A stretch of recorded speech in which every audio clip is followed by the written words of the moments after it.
Peru is South America's most water-stressed country. This is due to a particular accident of geography. Why is it that the Incas didn't settle Lima? They were very wise. They went up closer to the sources of water. So you see, all the cities of the Inca empires were located at 2,000, 3,000 meters. But we changed the situation, and we located Lima probably in one of the worst possible locations.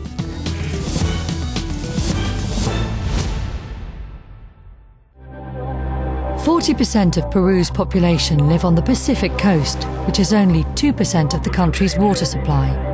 Across the Andes lies the other 98% of the water supply, but with only 25% of the population. In the future, we think that in 20, 30 years, about 50% of the population in Peru will be living in the coast, and that will be a complicated situation, very complicated situation. Peru's capital, Lima, has a population of 8 million people, making it the largest desert city in the world after Cairo, and almost completely dependent on water flowing from the Andean glaciers. Peru has lost over a fifth of glacier area in the last 30 or so years, which is the equivalent of 10 years' water supply for Lima. At the moment, Lima gets some of its water from a 37-kilometre cross-Andean tunnel. The Peruvian government plans to build another tunnel to supply the water that the retreating glaciers cannot. It'll cost around $1.5 billion. An alternative to compensate for the loss of water regulation in the Andes caused by climate change is go to the eastern side. Imagine you going around the glacier to the other side, an area that is undeveloped and that serves the Amazon basin that has not been tapped before. Well, that's an alternative. It's a short-term alternative, though, because in the long run, unless we do something very rapidly and very seriously, we run the danger of desertifying the Andes, and that will be catastrophic. But it's not just Peru's drinking water that comes from the glaciers. About 80% of power generation in Peru comes from hydropower. It could cost Peru up to $1.5 billion a year to replace that lost power. But the biggest impact of glacial melting is likely to be on agriculture.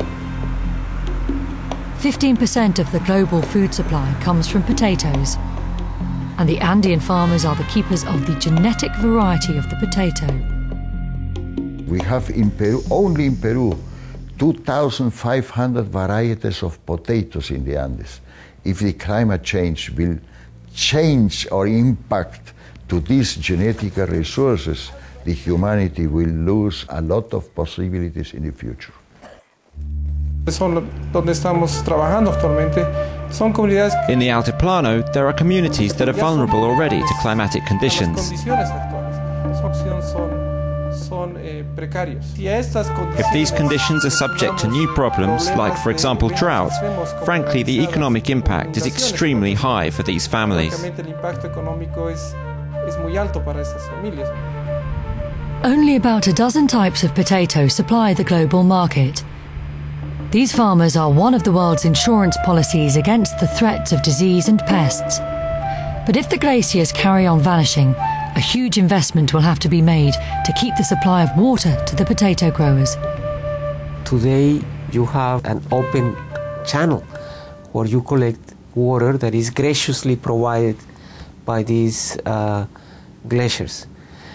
If you don't have that there, you have to do several things. The first one will be to substitute the storage capacity of the glaciers through engineering works, high altitude reservoirs, and they are going to be very expensive. It costs of the order of $1 million to ensure a 1 cubic meter per hour runoff.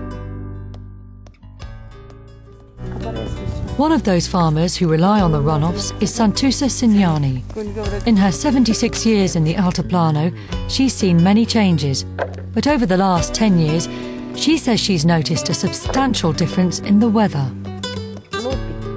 The sun is much stronger. Before it wasn't like this. It's now much stronger and it's much hotter. The rains come, but the sun dries them up very quickly. I can tell that the sun is a lot hotter. But the Andes do have an economic asset that's not immediately apparent. A multitude of different types of plants in addition to the potato that can survive in difficult conditions.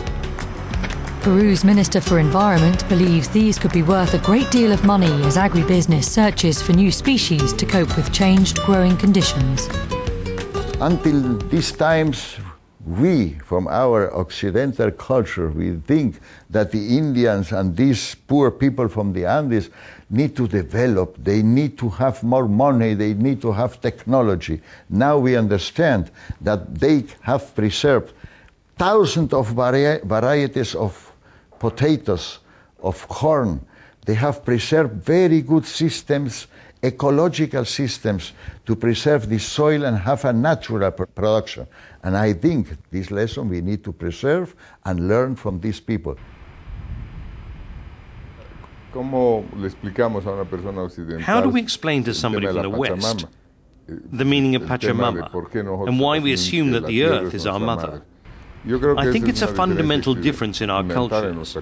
Here in the Andes, life has been much more difficult, nature much harder to dominate, so perhaps this is one of the reasons why we believe that nature is our mother, that loves us, but can also punish us if we misbehave. And for that reason, we've learned to love her and not to exploit her. So how much could climate change cost the Andean countries? Well, according to a major study commissioned by the Andean Community of Nations, $30 billion a year by 2025, almost 5% of the country's combined GDP today. This may not sound a lot, but the poorest people are on the front line when nature systems are damaged, and they take the economic brunt of it. So what are the possible solutions? Man-made climate change is new, but changing long-term weather patterns in this region is not. Indigenous societies have adapted and will have to do so again. The World Bank is providing finance for a series of measures designed to make the best of the changes. The countries in the region will be among the first to implement pilot adaptation measures. And with that implementation will come a lot of knowledge. How much does it cost? What are the benefits? How to do it better? So they will be in a position to provide also experience and lessons learned to the entire planet. Another way to generate that cash could be by using the country's natural capital, trees. We know that in Europe, people have a real appreciation for biodiversity and protecting forests. We know that from the point of view of climate change, that in Peru, 50% of emissions come from deforestation. So we think we can cooperate. They can help us on the side of deforestation with carbon credits, and in that way we would have enough money so that people could devote themselves to looking after the forests and not using it in any other way. Some analysts believe that this could net a country like Bolivia up to $1 billion a year. That's around a 10% increase in GDP. Sir Nicholas Stern nos habla de que el costo social de lo que... Sir Nicholas Stern tells us that the social cost of CO2 is around $85 a tonne. But nevertheless, in the marketplace, the price paid for credits is a lot lower. Latin America could aggregate credits in large quantities from industry, agriculture, and preventing deforestation, and could generate billions of dollars in that way. Sobre todo en prevenir la deforestación que aqueja a varios de los países de nuestra región. Estamos hablando del orden de decenas de miles de millones de dólares. Well, there are a number of activities that Bolivia could undertake in order to mitigate climate change through the forestry sector. One obvious one is to reduce the emissions from the existing stock of forests by better managing its forests and also reducing the encroachment on forests from various sectors such as agriculture and energy in particular. The other thing that Bolivia could do is in fact increase the forest area, in particular by reforesting areas that were previously underforest but were cut over the course of time. That is called reforestation or afforestation, depending on how many years the land has been without trees. So who are the people with a vision to keep nature in working order? In each episode of Nature Inc., the end note goes to the visionaries. This week, we hear from the former Secretary-General of the United Nations. He's calling for poor countries like Bolivia and Peru to get special assistance to cope with the changing climate they have had so little hand in causing. Kofi Annan argues that out of justice, the richer countries should pay the price for mitigating global warming. Governments will not take it off the top of their budgets, so we have to be creative and find means of paying for it. Today we have carbon trading, but I think down the line we need to consider seriously a carbon tax, for example, so that those who are responsible for the pollution pay, and we raise resources to help the poor and those least responsible for pollution. Coming up in the next episode of Nature Inc., capitalism goes green. How the world's biggest banks and companies are investing in nature and making lots of cash at the same time. But can big business pull its weight in saving the planet?